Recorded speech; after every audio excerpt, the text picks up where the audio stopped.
They thought it was funny. The night before my graduation, I was asleep, dreaming of freedom, when I felt the sharp scrape of clippers buzzing against my scalp.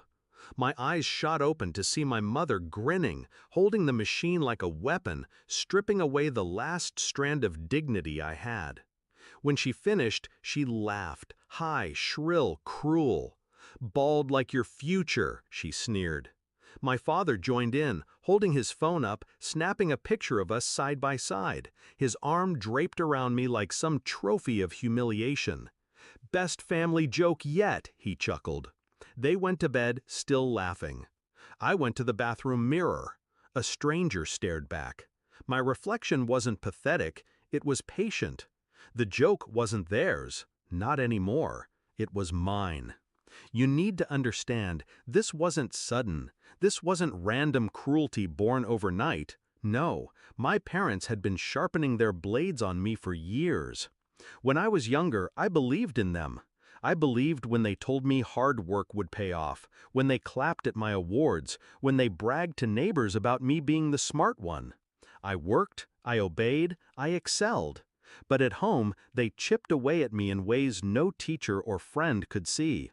My mother's barbed words hidden under laughter. My father's silent approval of her cruelty. His camera always ready to immortalize my pain. They weren't raising me, they were rehearsing their comedy.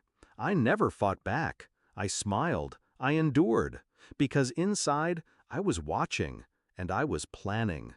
Their mistake was believing humiliation broke me. It didn't. It taught me. I started collecting everything. My father's hidden gambling debt emails, the pictures of his late-night visits to a woman who wasn't my mother, the credit card statements he thought I couldn't access, my mother's prescription refills for pills she bought under a fake name, the secret messages she sent to her church friend that weren't about God. I became their shadow, their mirror. Every secret they carved into the dark, I stole into the light. By the time they shaved my head, I had enough evidence to burn them down twice over. The morning of graduation, they strutted around the kitchen, still amused, sipping coffee like royalty. My scalp stung, my gown hid the scars of their laughter, but inside, I was calm. "Smile," my dad said as he raised his phone. "Your last day as our little failure." I smiled, because he was right. It was my last day as theirs. At the ceremony, I walked across the stage bald, head high, diploma in hand. Their laughter echoed from the bleachers. But what they didn't know was that the real stage was waiting after the applause. That night, I uploaded everything. Not in anger, not in haste, with precision. The gambling debts, the affair, the pills, the fake charities they donated to for tax breaks. It all went to their friends, their coworkers, their church, their boss. Every dirty corner of their life, broadcast with timestamps, receipts, undeniable proof. My father lost his job by Monday. My mother lost her seat on the church board by Tuesday. By Wednesday, they weren't laughing anymore. Neighbors stopped waving. Friends stopped calling. Their names turned sour in every conversation. The house, once so loud with their mockery, grew quieter by the hour. The confrontation came on Friday. I was in the living room when they stormed in. My father's eyes were bloodshot, my mother's hands trembling. "What did you do?" my father growled. I looked at them, calm, bald head gleaming under the lamp. I gave the world the truth. "You ruined us!" my mother shrieked. I tilted my head. "No, you ruined yourselves.